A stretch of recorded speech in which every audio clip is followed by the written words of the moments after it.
Greetings everyone, welcome to Chess Advanced, and this game was played in Women's Chess Olympiad 2024. And with the white pieces we have recent FIDE World Cup winner, Grandmaster, absolutely absolutely genius, Divya Deshmukh. And with the black pieces we have Rachel Miller.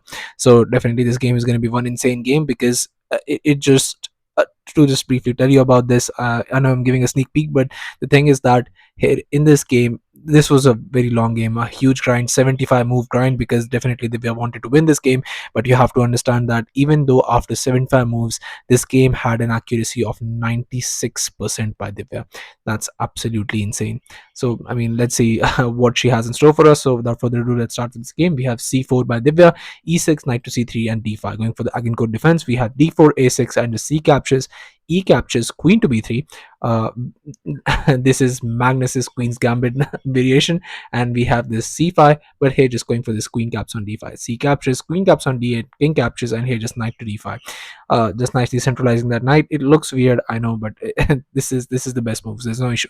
Bishop to e6, bishop to f4, attacking the bishop, bishop to b4 check, bishop to d2, bishop captures, king captures, and both of the kings have lost their right to castling. Knight to f6, but now just comes this g3.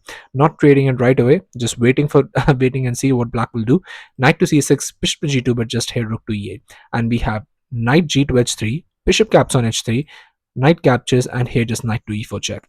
We have bishop caps on e3, rook captures, and you can see from the position that it's most likely converting to a draw. But you have to understand that there's a very high rating difference between Divya and Rachel.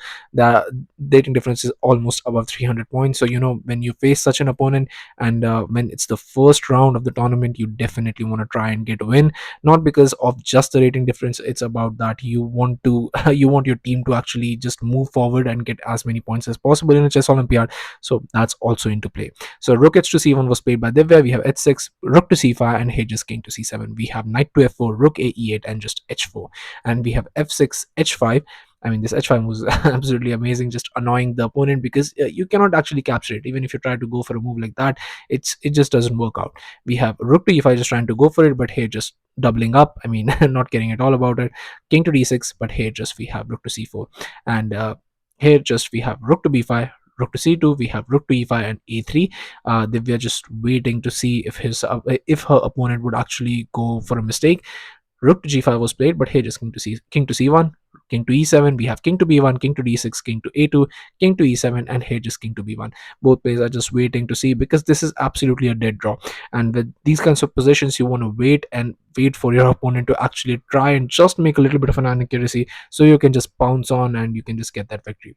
But here is king to d6, rook to d2, king to e7, rook to c1, rook to b3, and here just king to a2. We have rook to b5, rook to d1, and here just king to s7, rook to c2, and here just going for this rook to a5. And you could play this variation in a lot of way. I mean, you could try and push that pawn early on, but then you have to understand then the rook jumps in, trying to harass you that way. And it could be you could push that way, that pawn in the future as well. Maybe just remaneuver the knight. You can try it any way you want to, but unfortunately in all of the lines it's just going to come out to a draw. And here we have king to b1, rook a to b5, rook to d3, and rook b to e5. We have rook c to d2, rook to e7, king to a2, and just rook to a5. So both players are just trying to repeat moves and see that other player would make a mistake. And here in this move, it's just a little bit of an issues with this move that I found, because here you're just doubling your pawns for absolutely no reason that you should have done. And here this was just not a good move. Here just rook captures was played, a captures, and it's not a complete win, but when you see an inaccuracy like this, and that's exactly what she was looking for in the entire position, just one single inaccuracy, and that's what she got, and now she's going for it. Rook to c2, but here just rook to e5. We have b4, king to e8, and just rook to d2. Knight, king to f7, king to b3, and just king to 8, a4, and just finally b captures, king captures, and just b5. And now you have to move the king back. Here king to d7, and a final breakthrough. With this king to e7, you are allowing this to get in the path of the rook, so definitely that pawn push is coming. And e3, Divya directly goes for it, and you have to be very much careful with black in this position, because the move that you want to play is get the king to the towards the center. Yes, it looks scary that you are just going forward with that, but here after e captures, you play rook to e4, king to c3, rook to e1, and after d5, attacking the knight, knight to e7, king to b3, and after rook to e5, now you play this a knight to e6.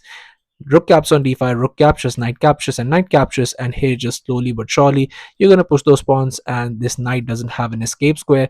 So what are you going to do is just attack the knight, knight moves, you attack the knight, knight moves, and most likely it's going to end in a 3-4 repetition.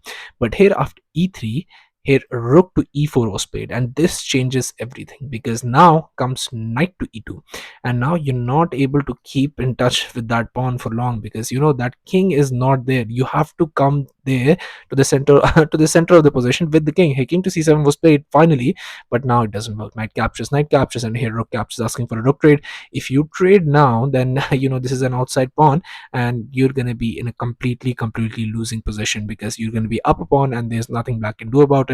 So here rook to e5 was tried, but now comes g4. We have f5, but here just king to c3, king to c6, king to d3, and just f capture. So all you have to do now is just grab a few of those pawns, and it's a completely winning position. And that's exactly what Divya was looking for. We have rook to d5 check, king to e4, rook captures on h5, but just rook to g6, king to d7, rook caps on g7, king to e6, and f4. And here we have rook to h1. I think this is probably where she should have Rachel should have resigned the game, because there is no way you could actually promote this pawn, because that rook is going to come up first. First it's going to gobble up that pawn, then come behind that. It's a completely winning endgame for white. She should resign, but she kept on playing h5. We have rook caps on b5, h4, rook to e5 check, king to f6, b5, h3, and here just rook to h5, rook to b1, b6, but here just king to g6, and here rook caps on h3, rook caps on b6, but just f5 was played, king to f7, rook to h7 check, king to f8, rook to c7, and here just rook to a6, king to f4, rook to a5, e4, rook to a1, and king to g5, rook to e1, king to f6, king to g8, e5, and here rook to h1, but it was after e6, only on move 76, that Rachel Williams resigned the game, and a spectacular victory in just round one, in a huge grind. I mean, absolutely kudos to her for not taking a draw. A draw would have been very simple right from that move 30 onwards. It would have been absolutely simple, no issues, but she kept on grinding, one mistake, and she pounced on, and she got this spectacular victory in 76 move. So yeah, thank you all for watching. I'll be coming back with games like these and showing some of more Divya's work, because it's absolutely genius. Because when you have to understand that in the Olympiad she got a score of 9.5 out of 11, I mean, you can't even expect a better score in a tournament than that. So yeah, thank you all for watching. I'll be coming back with games like these. So subscribe to the channel, and I'll be seeing you guys very soon. Thank you.